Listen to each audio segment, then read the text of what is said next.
All right, Pops, you know what today's video is, or who today's video is sponsored by? You probably do. If I were to guess. If you were to guess. If I were to guess, findyourbestcarprice.com /insider. Findthebestcarprice.com. That's findthebestcarprice.com. You'd think I'd have this shit memorized, but obviously I don't. It's literally been months now, Dad. Well, you know, to you it's months. To me, it's like a nanosecond.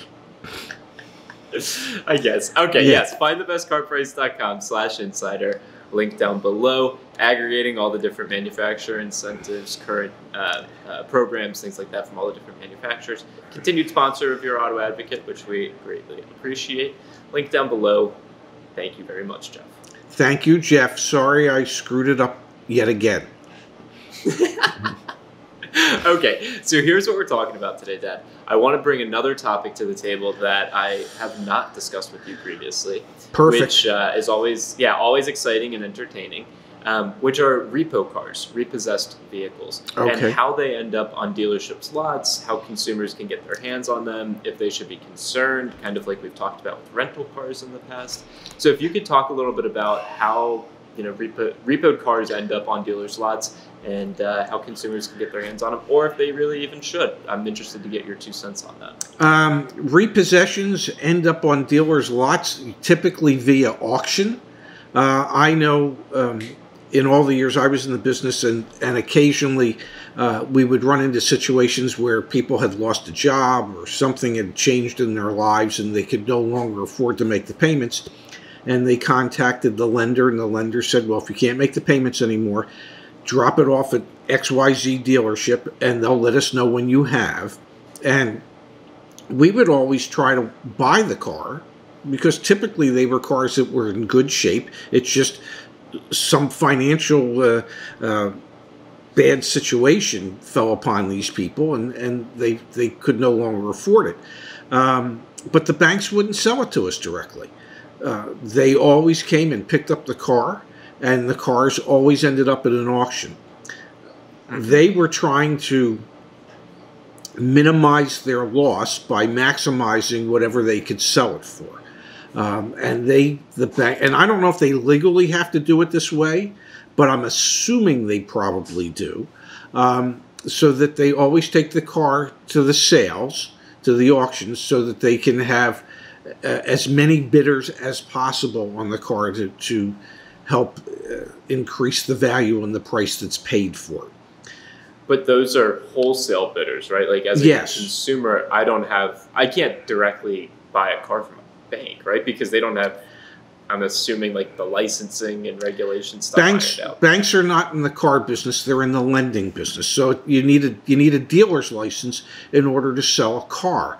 Good point. Banks can finance the car, okay, but they can't sell the car other than on a wholesale level when they take repossessions and things like that, returned lease cars, to the auctions at that point in time. But they can't sell directly to the next retail buyer. Yeah. So if you're thinking, okay, I'm going to get a great deal on a repoed car because a ton of economic hardship currently going on thanks to COVID-19 and the global pandemic, you can't go directly to your credit union or your local bank and be like, hey, give me a phone call the next time you get a Ford Focus in stock. They don't have stock, or the stock that they do have is being sold directly as a wholesale inventory. Yes, and in today's world, with the shortage of pre-owned inventory and what dealerships are paying to get that pre-owned inventory, the banks would love to take whatever repossessions they have to the auctions, because they're going to get more for it today than they would have 90 days ago. So I don't know if on any repos at the moment there's going to be any real bargains out there, because they're just going to be bought and sold like any other pre-owned car at the moment. And even though prices have either slightly decreased, wholesale prices, not necessarily retail prices yet, but wholesale prices have slightly decreased or stabilized over the last 2 weeks. There's still significantly inflated above where they should be or would have been under normal circumstances. Because of the laws of supply and demand, there's no supply, but there's still a rather strong demand. So I wouldn't say there's anything necessarily wrong with a repossession, especially in today's world because of how quickly the economic downturn came about, and people found themselves suddenly out of work. It wasn't that those people had cars and they weren't taking care of them. They probably were. It's just now suddenly over the last 5 months where they don't have an income that they find it more difficult to take care of them, and so they need to make arrangements to get rid of them.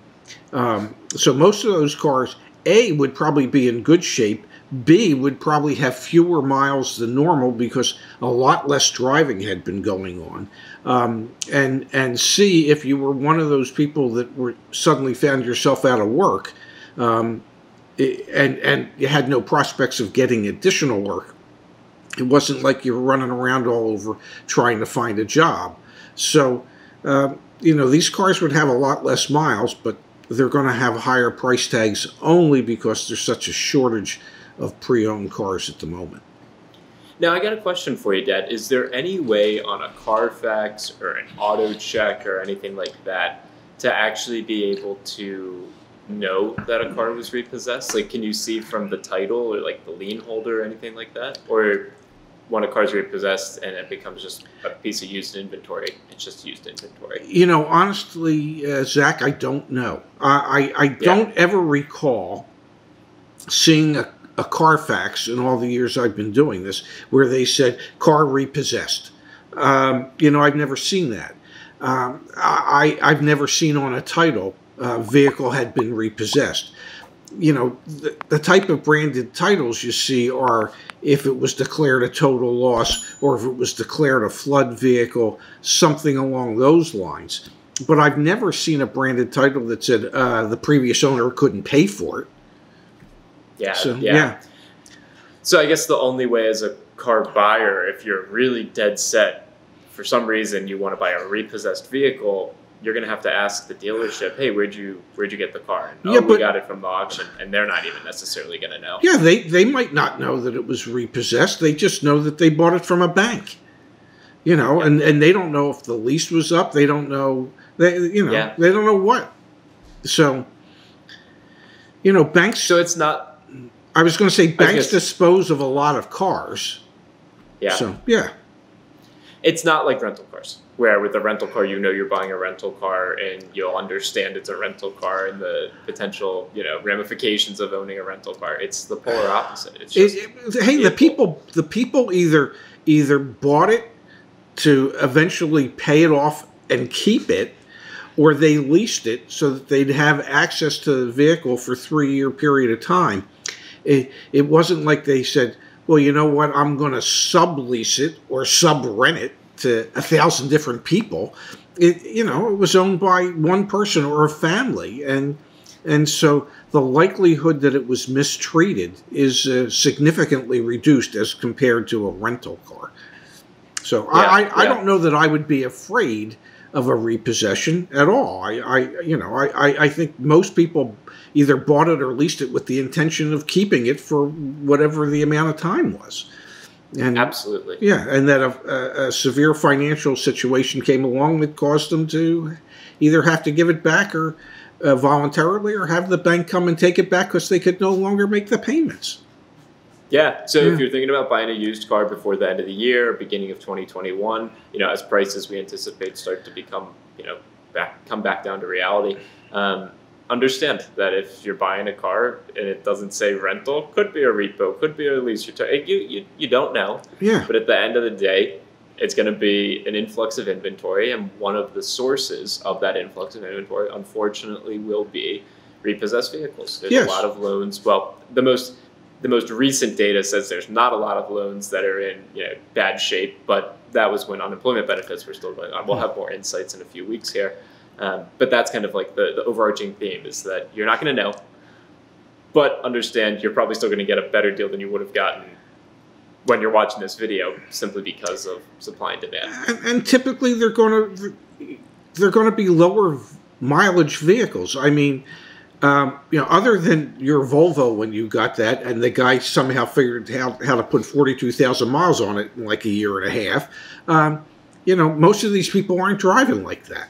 So it'll be average mileage vehicles that were purchased or leased with the intention of keeping them. And, it's just an unfortunate situation. But those should be good cars when they do become available. But it could still be a while because banks are still trying to figure out how to mitigate having to have 10% of their loan portfolio in a repossessed status.